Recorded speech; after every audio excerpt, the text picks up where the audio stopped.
Please, everyone have a seat. We will have the meeting come to order. Water.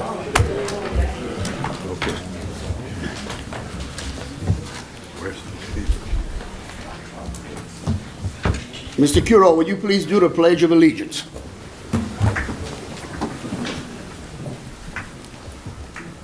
Pledge of Allegiance to the flag of the United States of America and to the republic for which it stands, one nation, under God, indivisible, with liberty and justice for all. Next, we'll have a roll call, Mr. Secretary. Thank you, Mr. President. Next, Seat A, Chucky Sheremy. Here. Seat B, Perry Gisclair, here. Seat C, Jimmy Lafourche. Here. Seat D, Rodney Gisclair. Here. Seat E, Curtis Pierce. Here. Seat F, Larry Griffin. Here. Seat G, John Melisson. Here. Seat H, Mike Culley. Here. Seat I, Chris Culley. Here. Mr. President, you have a quorum. Thank you, Mr. Secretary. Next, we have approved minutes for February 13, 2009, regular meeting. Need a motion? Move. Moved by Mr. Griffin, second by Mr. Melisson. Any discussion? Any public comment? All in favor? Aye. All opposed? Motion passed. Next, we have Director's Report. Thank you, Mr. President. It's good to see all these folks here today. We might have a special guest later. Maybe. Just maybe. All right. First, we have our Northern Expansion projects. Northern Expansion Slip C, 1,671-foot east sweep dredging project. Puciola and Associates. Joe. Yeah, the project is complete. All the punch list items are done. We do have a certificate, a clear lien certificate on the agenda for approval that will release all the final retainage. Okay. Any questions? Thank you, Joe. And our minor Sheremy Senior Road paving project, Angelette Puciola. Mr. Larry. Yes, we presently advertising for bids right now. We will take bids on April 2nd at 2 p.m. here. And next Tuesday, we have a pre-construction meeting here. Okay. Any questions? Thank you, Mr. Larry. Moving on to airport projects. Davey. Okay, on aircraft operations for the month of February, we had 1,550 operations. Passengers, we had 8,402. And vehicles was way up, 18,127, but we had 2 construction projects ongoing that had a lot of vehicles coming in and out. So still doing good, about the same as last year operations. Okay. On the airfield drainage project, the plans design group sent last week plans for the drainage improvement to FAA and DOTD for review, and we're waiting their response to move forward on that project. All right. Okay, on the runway approach easement project, we have submitted a proposal for an agreement with the landowner to do that approach tree cutting to get that easement, and we're awaiting their response. And the Airport Road Culvert Improvements Project, PCO and Associates. Yes, Byron Talbot is a contractor for the project. They have the big box culvert installed, and the other culverts are installed. They're currently working on patching and overlaying. They're doing that actually today. So within a couple of days, weather permitting, they should be finishing that. Then all they'll have to do is clean up work. Okay. Any questions? Okay. And the Lafourche Parish Government LA 308 Airport Access Improvements Project. Yeah, this is a parish project in conjunction with EDA and the Port Commission. They all have interest in it. The contract on this project is Beverly. They were substantially complete as of Monday. We did final inspection yesterday, and really all they really have left to do is final cleanup and some seeding, grass seeding on the shoulders. Okay. Looks very good. Thank you. Okay, thank you, Joe. Okay, other projects. The South Lafourche Levee District LA1 Realignment and Floodwall Project. Yeah, Byron Talbot is also the contractor on this project. They're just moving in and starting to do some embankment work and some dirt work on the project. They are doing fabrication of the gates and buying material off-site. They do plan on moving a crane in to start constructing the foundation for the floodgate probably next week sometime. Okay. Traffic's been moving pretty well thus far, so. Yes, since the sheriff's office put in the signs and whatnot, and people seem to slow down. It seems to be working out well. Good deal. Okay, thank you. Thank you. Okay, our Section 203 feasibility study, GIS engineering. Dustin. Thank you, Chet. Dustin Marlborough with GIS. The report, as we reported in the last meeting, is in DC. The ASA has submitted it down to the Corps for their first phase or round of comments. That comment period ends this week. I think Chet and Phil have meetings scheduled for next week in DC, along with Dave off our staff, to meet with the Corps and the ASA to get that first round of comments in person and figure out what are the next steps. We're going to implement, I would assume, if there are some comments that need to be addressed, we'll address those comments in short order, turn it around, resubmit, and then they'll have the final review phase for the report as we get, Right. to finish and hopefully be successful in approval. And that'll be about 120 days or so that they'll have final review. So Yeah, it'll be these a first few months. comments are very preliminary kind of clarifications. If there's any confusion about how things are presented within the report, as you know, the report was a pretty big document. This is kind of just the phase one of that commenting period. So I think we'll get something turned around pretty quick. So I hope those meetings next week go well. Have We'll you keep got all- any kind of feedback since they received the package? No, the only feedback, we've talked to the ASA's office, that they have sent it down, that commenting period of 30 days is going to expire this week, and that they look forward to meeting with us next week and to give us what that feedback is. We haven't gotten any details further than that. Thank you. All right. Thank you. Thank you, Dustin. All right, Nerby Collins Marina Boat Lift Extension, GIS engineering. John Plazos. Okay, Gulf Island Services was the contractor on this project. It's complete. We're just waiting on the lien period to expire. All right. Thank you. And the public boat launch bulkhead repairs. Plaisance Dragline was the contractor on this. They have also completed this project. They reached substantial completion, I believe, February 22nd. That and a change order for that additional board is on y'all agenda later, this meeting. And that's about an 87, with the change order, about an $87,000 Something like that. upgrade to the public boat launch. Correct. Much needed, for sure. Any questions? Thank you, Thank you. John. Okay, the CCTV Slip B camera and equipment project. April. Okay, that project is moving forward. We begin installation on Monday, March 18th. They'll pass structure repairs. We're working through the quotes for the design and engineering portion of that project. Okay, any questions on that? Thank you, April.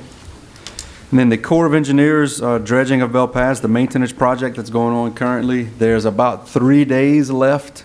They've been having some slow time and downtime because of weather. It's been rough in the past. Some south winds coming in, north winds coming in. It's just been interesting for them. So they have about 3 days of work left.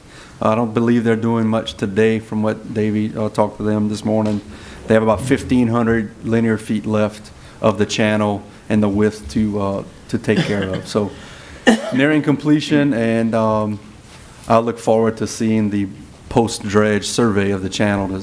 We should have a really good channel, full widths, full depths, moving forward into the future. Any questions on that? Okay, I wanted to mention before we move any further, we have several elected officials in the audience. I want to thank them for being here. Senator Narby Chavez is here. Thank you. Representative Jerry Gisclair is here. Thank you for being here. Our assessor, Wendy Thibodeau. Thank you. Councilman Daniel Lorraine and Councilwoman Lucy Sposito. Thank you very much for all you for being here today. All right, now we Moving on to our update from Mr. Scott Angel, the Director of Bureau of Safety and Environmental Enforcement. Mr. Angel. Thank you. Thank you, Chad, and members of the commission. It's great to be in God's country. It's really cool to have a Bessie director without an accent. And I can assure you my first couple meetings there in Washington, D.C., folks would be like, man, I'd kind of hear the water cooler talk after the meeting. I love his passion. I love some of the things that he's kind of conceptually talking about, but I could overhear my folks saying, I'm not real sure I understand what he's saying. Well, let me make it very clear. Folks are starting to understand what we're saying. We're in the middle of a course correction at Bessie. I'm here to thank y'all. I'm here to make sure that y'all understand that I understand how important this commission is to America. Certainly you know how important it is to your area. You know how important it is to Lafourche Parish and certainly all of South Louisiana. I'm here to tell you, to affirm and confirm that what you do here is so important. In my opinion, is the most important piece of real estate in America relative to allowing the production that we have offshore to come onshore and to make sure that the men and women who do the work offshore have a place to get organized and do the thing. So again, from the highest levels of our government, on behalf of the folks that I work for, I want to thank you. I got a couple slides. I think you'll find them interesting. Maybe some new information. I realize that much of you know a lot of this information. Again, I would say there's a new day in America and it's offshore matters. And why would you say a new day offshore matters? And it all starts, and again, much of it starts here. You probably recognize some of those pictures. Again, I put this in here so that you know that I know the area and how important it is. But here it starts right here. The president signed an executive order. And I think it's important that we understand that this is the first time that those 7 words, implementing an America First offshore energy strategy, has ever been in an executive order ever signed by a president of the United States. It shall be the policy of the United States to encourage energy exploration and production, including on the outer continental shelf, in order to maintain the nation's position as a global energy leader and foster energy security and resilience for the benefit of the American people, while ensuring that any such activity is safe and environmentally responsible. Nobody in the world knows that better than you, because the people that work offshore are not nameless faces to y'all. The people that work offshore are your neighbors. They sit in the church pew with you. You see them at a football game on Friday night. And I know y'all would all agree that we could get all the energy production in the world and we would never, you would be the first to say we don't never want to sacrifice the safety of our men and women who do it. And I'm here to say that we totally align on that. But I'm also here to say, as a group of Americans, we can do both. And last year we did that. Last year we had the highest production we ever had in the history of the OCS on the oil production. And we had, I'm waiting on a few more stats, but we had one of our safest years, if not our safest year. So again, we're not an either-or nation. This is not an either-or parish. You're not either-or people. We can do 2 things at one time. We learned a long time ago we can walk and chew gum at the same time. So that's what I'm trying to do. Now, instead of bringing Washington to you, I'm trying to bring some of South Louisiana and Louisiana to Washington. I think it's working. A couple things. Again, just some of the contributions you already know, the number of jobs.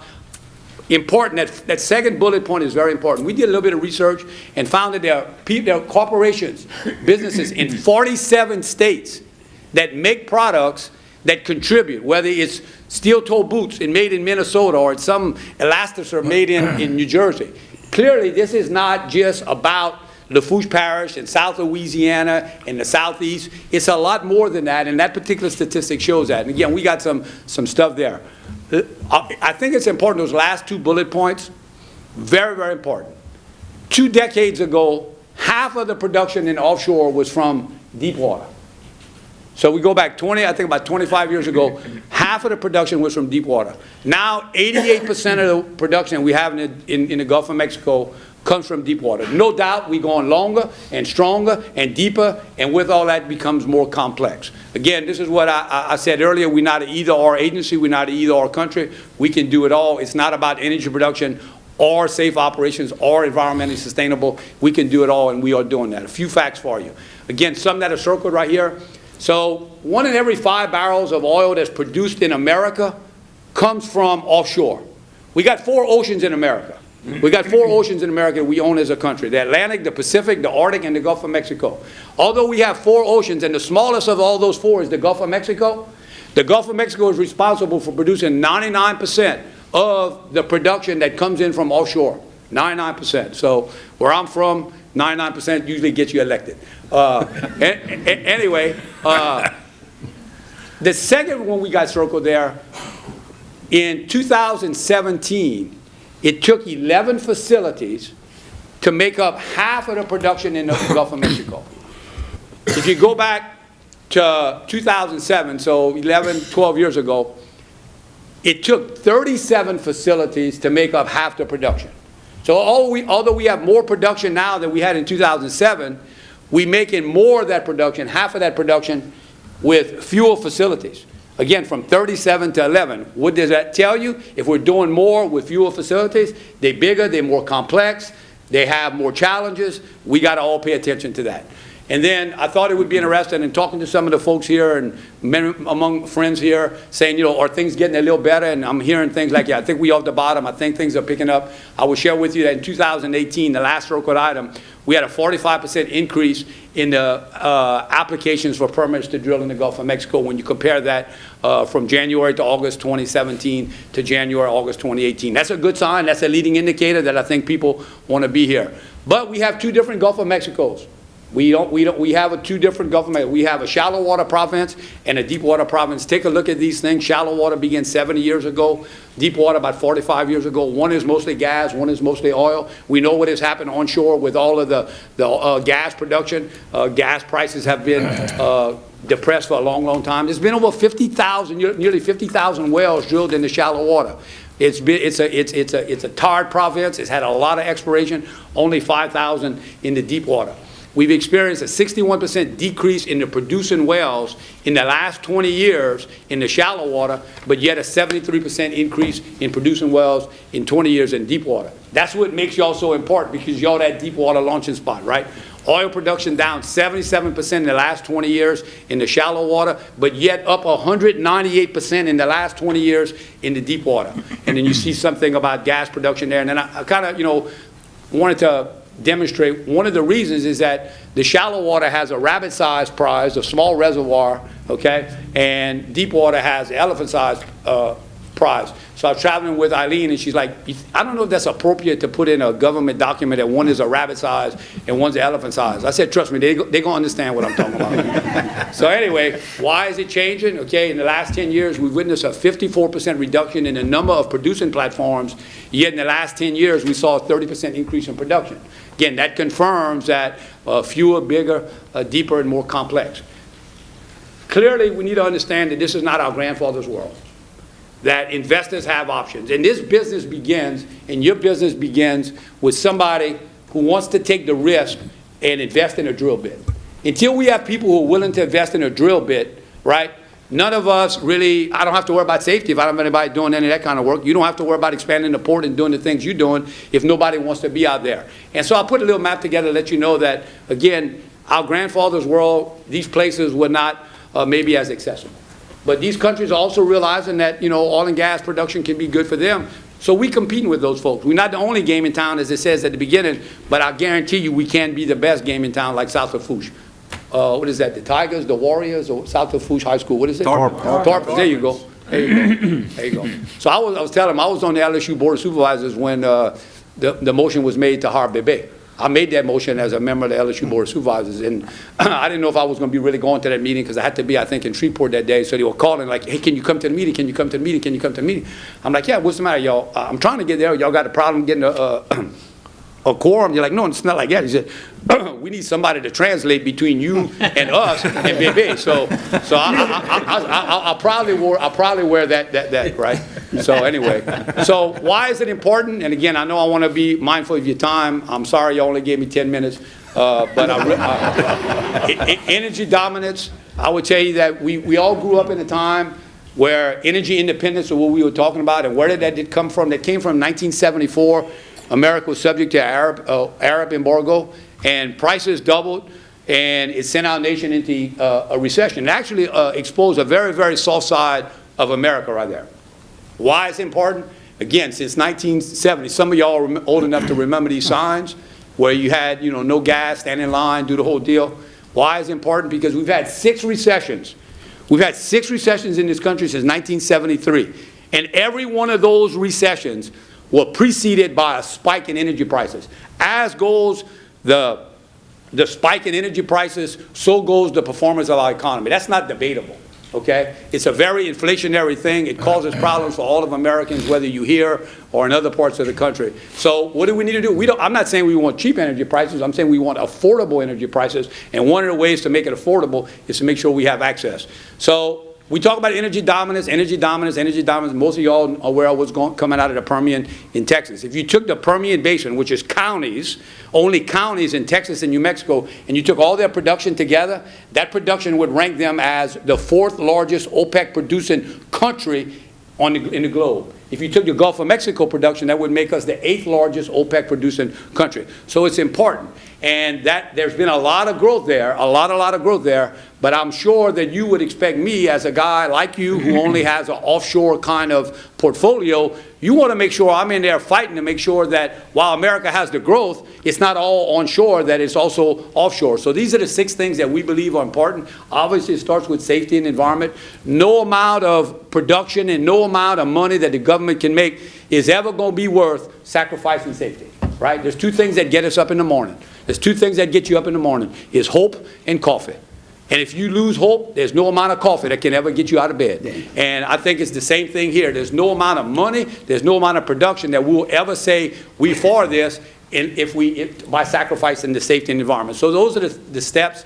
I have some numbers here. Again, I'll wrap up. I'm getting some eyes. The chairman is looking at me in a weird way right there. Was that? Oh, that's your love. That's your love look right there. Oh, okay. All right. Okay. All right. Well, good. That means I got another 15 minutes. I set you up and you walk right into the trap. Anyway, this is the safety performance again from 2007 to 2017. This is like golf. The lower you score, the better. Okay, so the graph going down is good, and the things there are injuries, lifting injuries, fires and explosions, evacuation and musses, and you kind of see. I'm gonna have a couple others here that's gonna really make you proud. So again, this is on drilling, and this is industry-wide to offshore. So the blue line is offshore, the red line is all the industry. It's safer to drill from a number of incidents offshore than it is onshore, although everybody that goes offshore got to go over there in a boat and a helicopter. Other people onshore get to go in a pickup truck. Take a look at this. This is a comparison of offshore, which is in the blue, okay, non-offshore, which is in the red, and then all other manufacturing in America. The gray line at the top is all other manufacturing in America. The blue line is what happens on the OCS. So in terms of a safety performance, recordable injuries, that particular line there, that blue line, look how much lower it is than all of the construction in America. That bodes well for us continuing to, I think, impress upon the Congress and the people of America that we're doing it the right way, we're doing it safely. Again, this is a more comparison. This is comparing it to mining activities. So instead of comparing it to all construction, only to mining, again, another high-risk kind of industry. But again, look how much lower the blue line is than the gray line. That's a good thing. Again, it's like golf. The lower the score, the better. Okay, and then this is about construction. Again, you see where we are. The blue line is at the lowest, better. And then we're talking about injury and illness rates across multiple industries. The only one that's lower than the blue line in that particular chart is the red line, and that is the nuclear industry. And why is it the nuclear industry, why they, like we are so low? Because they, like us, they have catastrophic kind of situations that can arise. So they got to be all in. You got no room for no margin for error on a nuclear facility. But here you go, offshore, really showing that we're serious about it. Again, some other things there. I don't want to kill you with too many. This is the production. This goes to show you the barrel oil equivalent produced per production work hour. So this is the efficiency. And that's a lot of your people. That's a lot of our people who are working hard every day. And I would put the work ethic of our people against anybody in the country, and that one certainly shows it. See, I want to this is one thing that we'd all be concerned about, right? And we were talking about earlier is how the number of well spuds since 2010 have been down. And you see that number. Well, you see we kind of lifted off the bottom in 16. We think that number's ticking up, but we're still not out of the woods. And while I think we're getting close to being able to say that we back, I think it's better to say that we almost back. Okay? Because I think there's still too many people unemployed here. Again, real quick, making sure that we can have access to the resources is very important. We are working on some of the regulations. The president made it very clear. He signed an executive order and told me to go out and find the rules that we need to to revise without making it less safe. And we've done that so far on one rule that's been finalized, the production safety system rule, and we're almost across the goal line on the well control rule. Again, very, very important. Let me make sure that you all understand, because those workers out there are your friends, and like I said, your neighbors. We didn't take a chainsaw to the rules. I didn't get in there with a chainsaw and just start cutting it up. The president gave us very, very, very strict instructions. Go find the things that were put in those rules that are overly burdensome, that you can identify, and take them out without reducing worker safety. And if you take a look at the well control rule, that was the production safety system rule, the first one, we revised 81 provisions out of 484, or 16.74% were removed, and were changed, and less than 1% were removed. That shows you that we were very, very careful. We went in there with a scalpel and not a chainsaw. On the well control rule, according to the draft well control rule, we revised only 59 of the 342 provisions. I want to make the last point here. I said that 5 times so far, but I want to make the last point. Not only did we only focus on the ones that were overly burdensome, and one might say, well, you know, removing 16% or 18% of the rule that's overly burdensome, you know, was that a big deal? I will share with you that if your electric bill was 16% higher than it had to be, or your health insurance bill was 16% higher than it had to be, and it wasn't producing a benefit for you, over time it makes you, as a family unit, makes you less competitive. Well, if we go back to one of the slides and we saw that companies have a choice where they deploy their capital, and they can be in Argentina, and they can be in Brazil, and they can be in Mexico, and they can be in Russia, and they can be in Canada, and we have rules that have this kind of additional layer of cost without producing a safety valve, additional safety, why would we have it? So what I did is I said, you know, in the aftermath of Deepwater Horizon, there were a total of 14 different organizations that were set up to go look at a bunch of things. And if you take a look at the last 2, of those 14 different organizations, they issued 26 reports. Those 14 organizations issued 26 reports. And from those reports, they made 424 recommendations to the country to say, you ought to do this, and do this, and do this, and do this. All very good stuff. Good stuff. But in spite of having that as the baseline, the previous administration decided nonetheless to add additional things in there. I went back and I said, of the changes that we're going to make, I want to know, have we ignored or contradicted a single recommendation made by one of those groups in those 26 reports. And we determined, not me, not a political appointee working for the President of the United States, but by engineers who've been there as career people, they've signed off on a document that we did not ignore or contradict a single one. And that matters to me because the people who are your friends and your neighbors happen to be my friends too. And I got people in my zip code that make the travel offshore too. I don't want to be about taking rules apart so we can go drill one more well. No, I think we can do both. It's not either or equation. We can make sure that we can have energy production and at the same time make sure it's safe. I'm out there, I'm visiting with as many folks as possible, trying to find out what they're saying, what we need to be doing, and you'll be pleased to see right here that I got a group of engagement of these are the companies and the organizations, whether or not they are environmental organizations like the Gulf Restoration Network or the Wilderness Society, the Ocean Conservancy, but right there in the middle now I get to add, if I can make this thing work, I get to add your logo. Yeah. You got it? There it is. How many government employees does it take to make this thing work? We got at least 2 of us. All right. Tax reform is already on the scoreboard. The President and the Congress adopted tax reform on December the 22nd. I got a letter right here from Roger Jenkins. He's a Louisiana guy. He's the president of Murphy Oil, and this is what he says in his letter. He said, tax reform enacted in 2017 established a competitive domestic tax rate and allowed Murphy to repatriate stranded foreign earnings accumulated over many years of successful operations abroad. What Murphy has recently done as a result of the tax reform advantages that they now have, they really entered into a joint venture with Petrobras, and you're going to begin to hear some more things about Murphy as a result of that. Again, a lot of different headlines. It's a mixed bag. You know, we see at the top there, Shell is selling off some of his Gulf of Mexico assets. Oil production in Gulf of Mexico begins to recover. Oil majors offload Gulf of Mexico fields to hunt bigger fields. And then I like this one down at the bottom right here. You want to put it on bottom right. Deepwater's happy days are almost here again. And, you know, again, I think we're going in the right direction. I'm here to thank y'all for helping us get in the right direction, for never giving up on the country, and let you know that we working hard to make those happen. I have some backup information in there that just shows different companies, and I will promise you this will be the last topic I'll discuss, because it's important to you, and I want to be on tape saying this.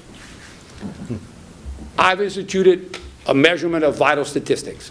Like when you go to the doctor, the first thing they do is they want to check your blood pressure, and they want to check your pulse and your heart rate and all that to inform them, right? Well, I have a list of vital statistics that I look at on a quarterly basis. And I want you all to know that I reached out to Chet and I said, Chet, I believe that the LA1 bridge traffic toll count ought to be part of America's vital statistics on how we measure the activity levels over here. So he's like, okay, well, it's a public record, you can have it. And here it is. This is information that y'all are putting together that is helping to inform the highest levels of our government on the level of activity.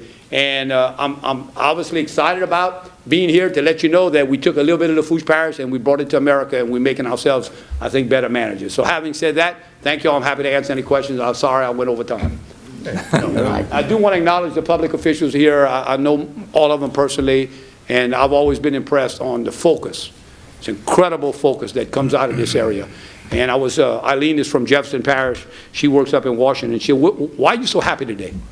I said, this place is unbelievable. I said, it's unbelievable. And I said, what it is more than anything, I said, there's nobody in this parish that waits on the government to come blow their nose. I said, these people got to deal with so many different things, whether it's a hurricane or whether it's the coast or whatever it is, economic situations. I said, they take care of themselves. They don't wait on the government to take care of them. And it's good to be here. I really, really appreciate the opportunity to be here. And again, if y'all got any questions, I'm happy to answer. Well, Mr. Angel, thank you very much for coming. We appreciate it. We're very happy that you're here, and we don't see you enough. Well, you know, my wife says the same thing. And you will be pleased to hear this. As soon as I got into New Orleans on Sunday night, and I got a variety of meetings. I'll be speaking Friday at another group, but I had a variety of meetings with our staff.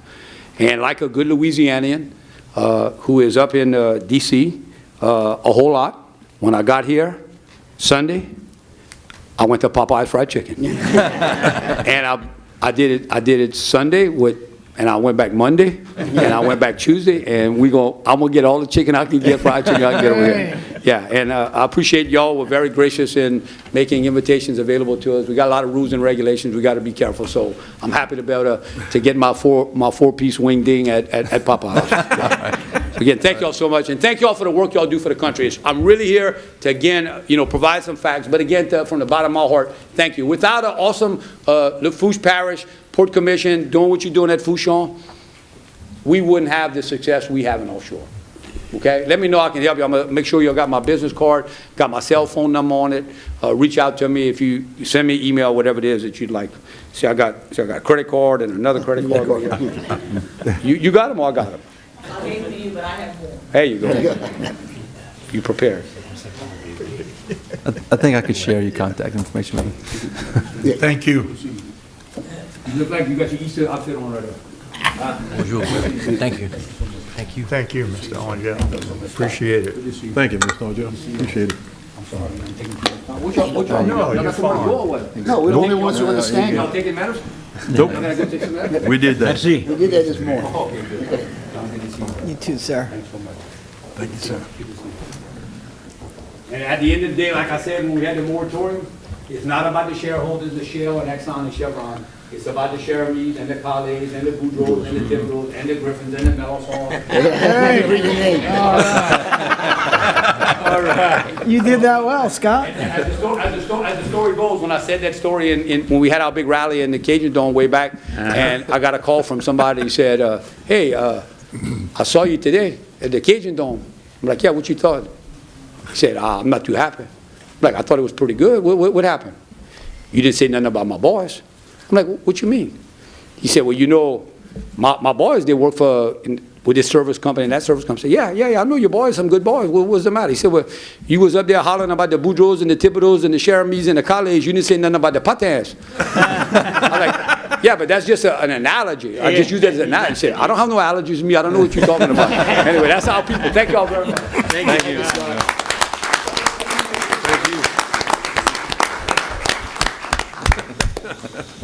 All right. All right. Next- Any public comment? Anyone have any comments? All right. Okay. That concludes my report, Mr. President. Thank you. Okay, next we have committee report. Executive Committee.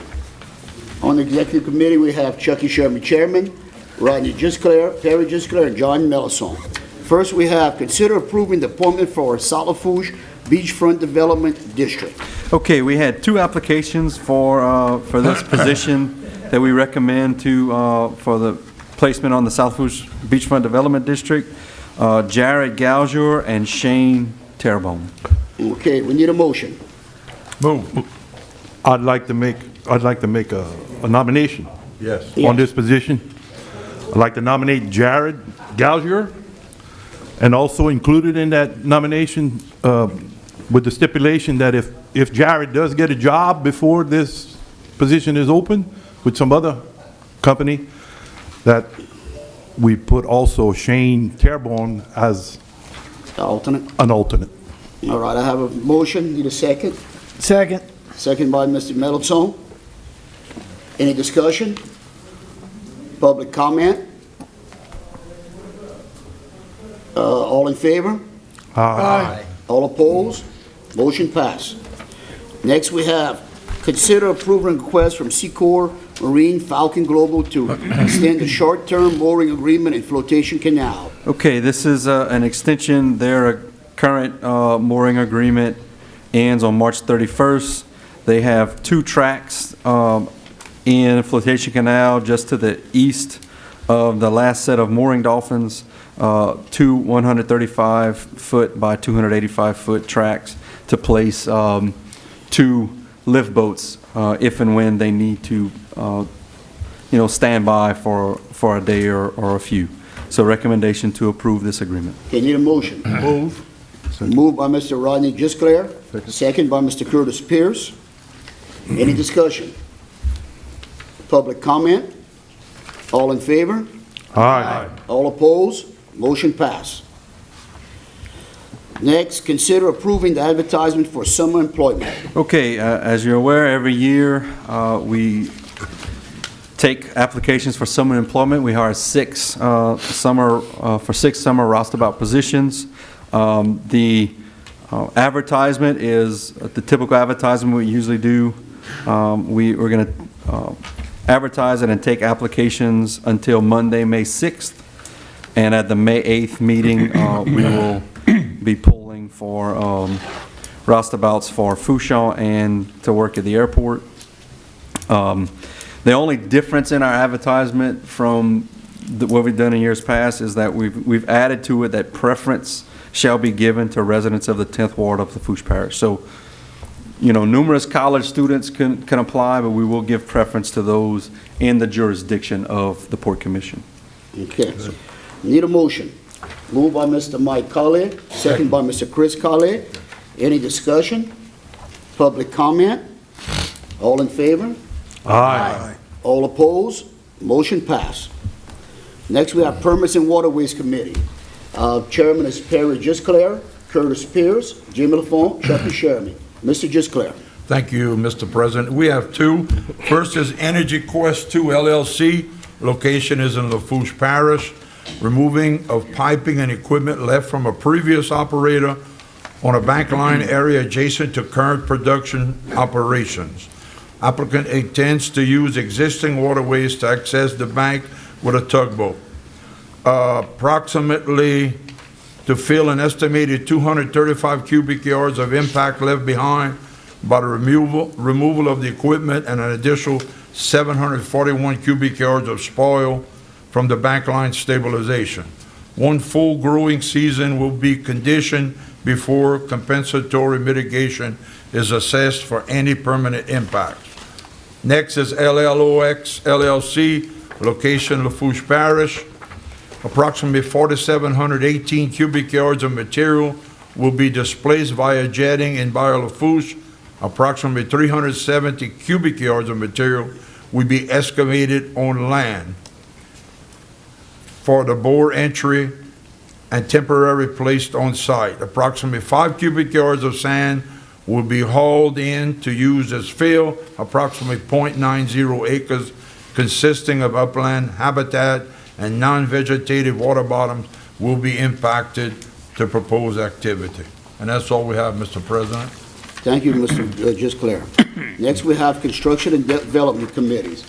Larry Griffin's chairman, Chris Colley, Jimmy Lafourche, Chucky Sherman. Mr. Griffin. Thank you, Mr. President. First is to consider adopting a DOTD resolution accepting the work for Magnolia Dredge and Dock for slip C, 1,671 feet, sweep dredging. Since there was funding from Department of Transportation Port Priority Program on this, this is a resolution that we, as part of those rules and regulations, we have to approve. Just to mention that there is, the project was about a $930,000 project, and this was the sweep dredging in front of our bulkhead that was built. About $615,000 came from Port Priority, and the remainder came from Port Commission funds. Need a motion? Move. Moved by Mr. Perry Gisclair, second by Mr. Jimmy Lafourche. Any discussion? Public comment? All in favor? Aye. All opposed? Motion passed. Next is consider accepting the clear lien certificate from Magnolia Dredge and Dock for slip C, 1,671 feet east bulkhead project. This project is complete. All is in order. Recommendation to approve. I need a motion by Mr. Curtis Pierce, second by Mr. Mike Colley. Any discussion? Any public comment? All in favor? Aye. All opposed? Motion passed. Next, consider approving the change order number 2 from Plaisance Dredge Line and Dredge for the public boat launch pavilion bulkhead repair and awning removal. Okay, this change order number 2 is for $5,075, brings the total project up to $87,905. Recommendation to approve. Need a motion? Moved by Mr. Chris Colley, second by Mr. Larry Griffin. Any discussion? Public comment? All in favor? Aye. All opposed? Motion passed. Next is consider approving the substantial completion certificate from Plaisance Dragline and Dredge for the public boat launch pavilion bulkhead repair and awning removal. This project was substantially complete on February 22nd. All is in order. Recommendation to approve. Okay, need a motion? Moved by Mr. Gisclair, second by Mr. Rodney Gisclair. Any discussion? Or any public comment? All in favor? Aye. All opposed? Motion passed. That completes my report, Mr. President. Thank you, Mr. Griffin. Next, we have Finance Committee. John Mellison, Jr., Chairman, Rodney Gisclair, Mike Cully, and Chucky Sherman. Mr. Mellison. Morning, and thank you, Mr. President. You're starting to fill that chair pretty good there, sir. I need a little bit more weight, but we're doing all right. Moving on, we'll consider approving the payments of the 2019 invoices and recognizing those over $10,000.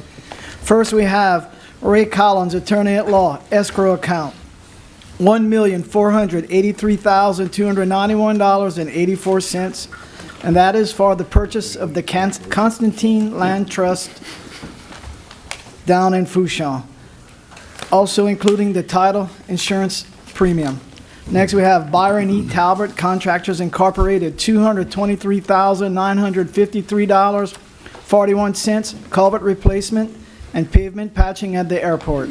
Item 3, PCO and Associates, $60,994.08, and that is for Slip C Phase 3, 400 linear feet of east bulkhead. Also, Slip C Phase 3 sweep dredging, along with engineering for erosion control permit at Slip D, and airport access road culvert. Next, we have Magnolia Dredge and Dock, LLC, $42,635.62. Slip C Phase 3 sweep dredging. Item 5, GIS Engineering, $39,366.34, and that's for the Nerby Collins Boat Lift Phase 3, replacement bulkhead at the boat launch, and part of the Section 203 integrated feasibility study. Item 6, Jerry Lane Chevrolet, $31,480.22. That's for the purchase of a 2019 Chevrolet Tahoe. Item 7, Stratum Engineering LLC, $28,500. That is for the geotechnical exploration of the east side of the Slip Sea. Item 8, Bouvier Insurance, $28,177.91, commercial property insurance premium for the port. Item 9, Vision Communications, $21,007.98, phone, internet, and cable services. Item 10, Guardian Computer, $20,348.65. That is for offsite backups and technical services. Item 11, American Integration Contractors, $18,937.72. That is for the CCTV maintenance contract and services. Item 12, Interstate Electronic Systems, $16,250. That's for services and support for the video management system.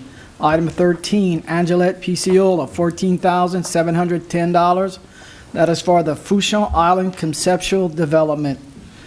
Item 14, Grand Isle Shipyard, $14,527.47. That is for contract labor at the airport and limestone for the public boat launch. Item 15, Bank of America, $13,716.19. Monthly credit card charges for the port. Item 16, Water Institute of the Gulf, $13,500. That is to screen the dredging materials down at the port. Item 17, Plaisance Dragline and Dredging Company Incorporated, $12,022.20.